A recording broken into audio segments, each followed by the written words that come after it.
हाँ, तो Newton formula गलत था। न्यूटन ने बताया कि साउंड जब प्रोपेगेट करेगा तो वो आइसोथर्मल प्रोसेस होगी, लेकिन फिर वहां से हमने प्रैक्टिकली देखा तो वो वेलोसिटी सही आ रही नहीं थी। तो लाप्लास नाम के साइंटिस्ट ने न्यूटन के फॉर्मूला में करेक्शन किया और इसीलिए इसको लाप्लास करेक्शन और लाप्लास फॉर्मूला भी बोलते हैं। और लाप्लास नाम के साइंटिस्ट ने ये बताया कि जो न्यूटन भाई साहब ने बताया था कि जो साउंड प्रोपेगेट कर रहा है तो वो प्रोसेस आइसोथर्मल प्रोसेस है, वो एक्चुअली आइसोथर्मल प्रोसेस नहीं, लाप्लास ने बताया वो एडिएबेटिक प्रोसेस है।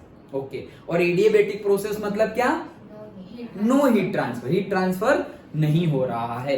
Delta Q is equal to 0 और डेल्टा और से Q is equal to constant. Okay, तो कांस्टेंट होगा तो मतलब कोई चेंज है नहीं, तो delta Q is equal to 0।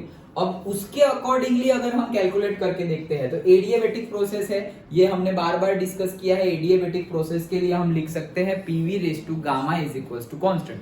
Isothermal के लिए क्या लिख सकते हैं? देखो इक्वेशन तो वही है हमारा आइडियल गैस इक्वेशन, जैसे कि PV is equal to mu R T, ये हमारा आइडियल गैस इक्वेशन।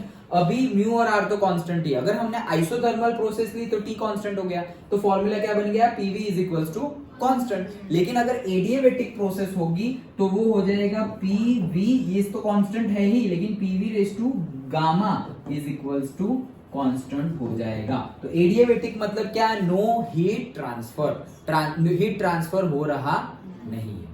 ओके, और जनरली हीट और टेम्परेचर मतलब heat transfer and temperature related ही है, तो यहाँ पर वो भी कांस्टेंट हो जाएगा। तो इसीलिए इस साइड तो कांस्टेंट ही, क्योंकि हीट ट्रांसफर ही नहीं हो रहा है तो टेम्परेचर बढ़ेगा और कम कैसे होगा फिर? अगर तुम जैसे कोई सब्सटेंस है उसको हीट दोगे, ओके, उसको हीट दिया तो उसका अंदर का टेम्परेचर क्या हो गया? बढ़ गया। ओके, उसको अगर ठंडा किया, उसके आसपास आइस रख दिया तो क्या होगा? अंदर का टेम्परेचर कम हो गया। क्यों? क्योंकि ये जो आइस है उसने अंदर से हीट एब्सॉर्ब कर ली, इसलिए। डन। तो वैसे ही यहाँ पर ये किसके लिए है? एडिएबेटिक प्रोसेस के लिए। एडिएबेटिक प्रोसेस के लिए PV raise to gamma is equals to constant, ये प्रोसेस, ये इक्वेशन हमने बार बार देखा है।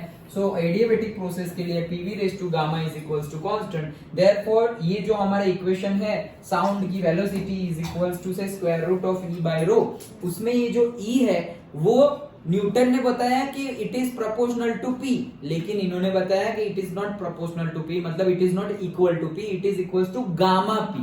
पी तो है ही, लेकिन सिर्फ गामा उसके मल्टीप्लिकेशन में है।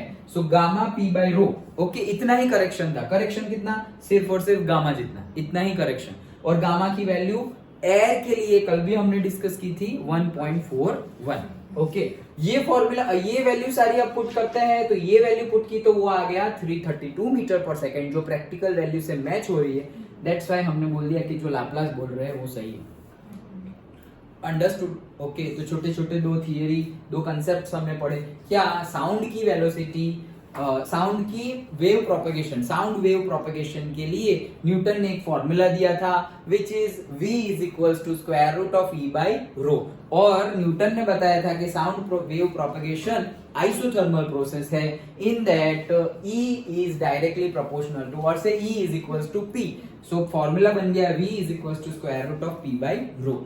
P की वैल्यू और रो की वैल्यू पुट करें तो वो आता था अप्रोक्सीमेटली 280 मीटर पर सेकेंड, जो रफली तो इक्वल टू बोल सकते हैं हम 332 और 280, वो तो थोड़ा नजदीक तो है, ऐसा थोड़ी एकदम दूर है, लेकिन प्रैक्टिकली एग्जैक्ट है नहीं। फिर लाप्लास ने करेक्शन दिया कि वो आइसोथर्मल प्रोसेस नहीं, वो एडिएबेटिक प्रोसेस है, और एडिएबेटिक प्रोसेस के अकॉर्डिंगली हमने गामा पी बाय रो, स्क्वायर रूट में गामा पी बाय रो, वो वैल्यू, वो इक्वेशन यूज करके उसकी वैल्यू पुट की तो हमारा एग्जैक्ट जो प्रैक्टिकली जो वेलोसिटी मिल रही है साउंड की, वही वेलोसिटी मिली।